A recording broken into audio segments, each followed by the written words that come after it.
Paradoxically, the only two factors that may lead to European unification are Trump and Putin in their own way. Putin by threatening Europe. Absolutely. And Trump by saying, if you guys don't get your act together, I won't defend you, right? Yeah.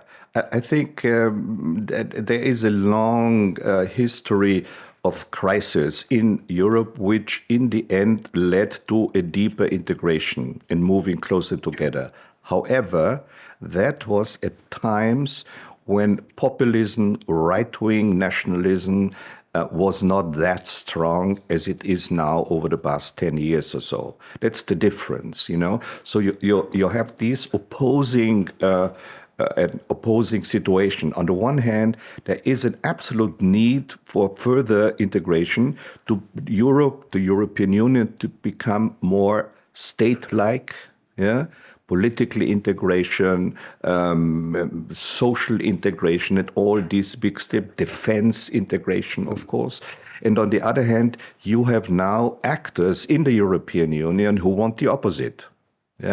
So how this is going to play out is going to be very difficult. And I tell you one thing, when thinking of integrating the Western Balkans taking into the European Union, we need to ask ourselves, and this is a very sobering idea actually, which strand in the European Union would the accession of the West Balkan Six actually strengthen?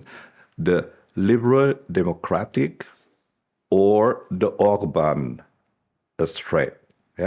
That's something which we really need to take much more seriously. It's never been discussed. It's always we talk about, well, you come in, you do the reforms, and then you will end up there. But can you imagine if now with Orban and Fico, and then let's say whatever Vucic and others strong men in the region would see. I also don't exclude Kurti, of course. Just from the political personality here, although this is a different story, definitely. But what would that mean? You would strengthen this illiberal, authoritarian situation in the European Union and achieve exactly what both Putin and Trump want to see in Europe. Yes, and so the argument, we push further this argument is, if you were asked honestly to advise one of the presidents and prime ministers who is claiming that his country will be, of the Western Balkans, that his country will be in the European Union by 2030, if you gave them an honest assessment, what would it be? I'm not sure what will happen, actually. It will very much depend on the reform ability and the resistance of the European Union. I think what the European Union, what Brussels needs, is a really thorough reform of its institutions. It cannot go on in, let's say, decision making. You still need, in all the foreign policy issues, you need unanimity. And there comes Mr. Orban and says, I'm against it. And everything comes to a scratching halt. And then the Commission hands out some millions to Orban, and then he says yes. So it's a mafia-like situation, which of course cannot lead to a stronger European Union. If you had one of the candidate countries from the Western Balkans functioning at the same or even higher level of democracy and state functionality than Bulgaria or the Czech Republic, would it be in the European Union by 2030? I think you cannot just see this kind of one-sided approach, which is understandable on the part of the candidate, particularly of civil society in the Western Balkans, to say, why don't you take us in? Let's say Montenegro is a functioning democracy, functioning institutions at the same or higher level than Bulgaria, or at the same level or slightly lower than the Czech Republic. Would it be a member of the European Union by 2030?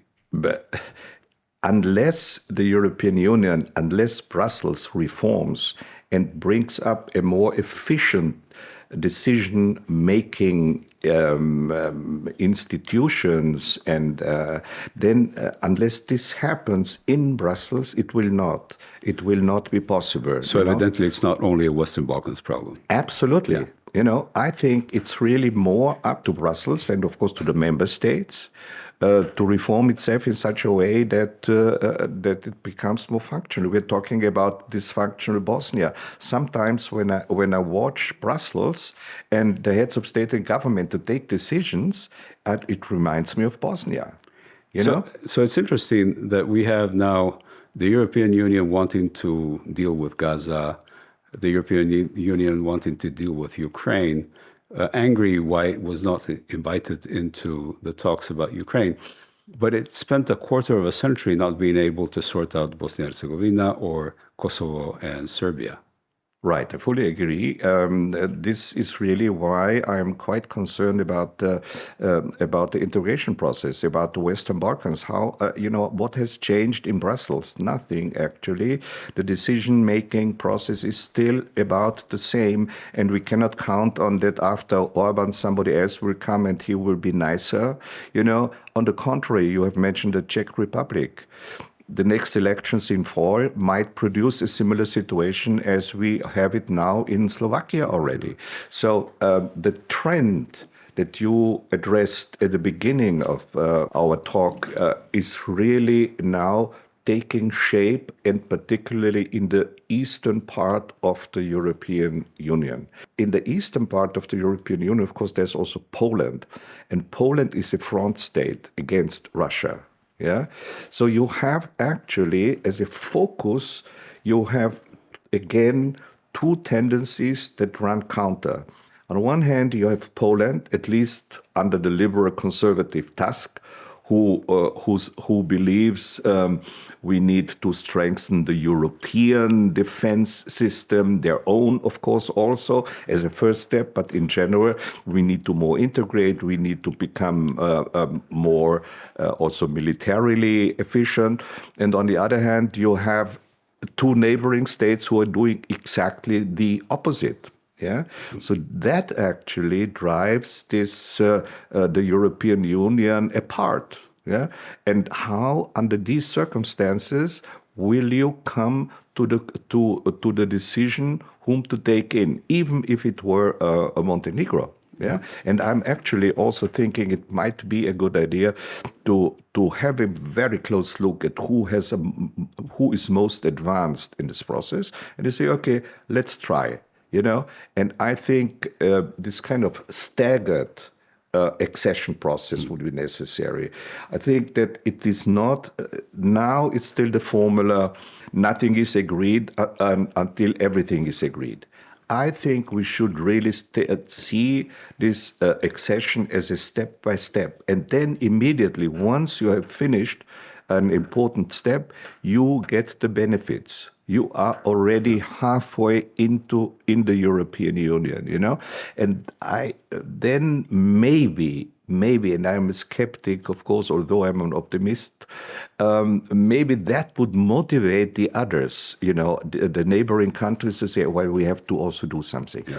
And here I see the weakness in the fact that civil society is in Eastern and Southeastern Europe, unfortunately, not that strong as it would be helpful to be. Yeah? Yeah. So the governments, parties, they always look for their own benefit.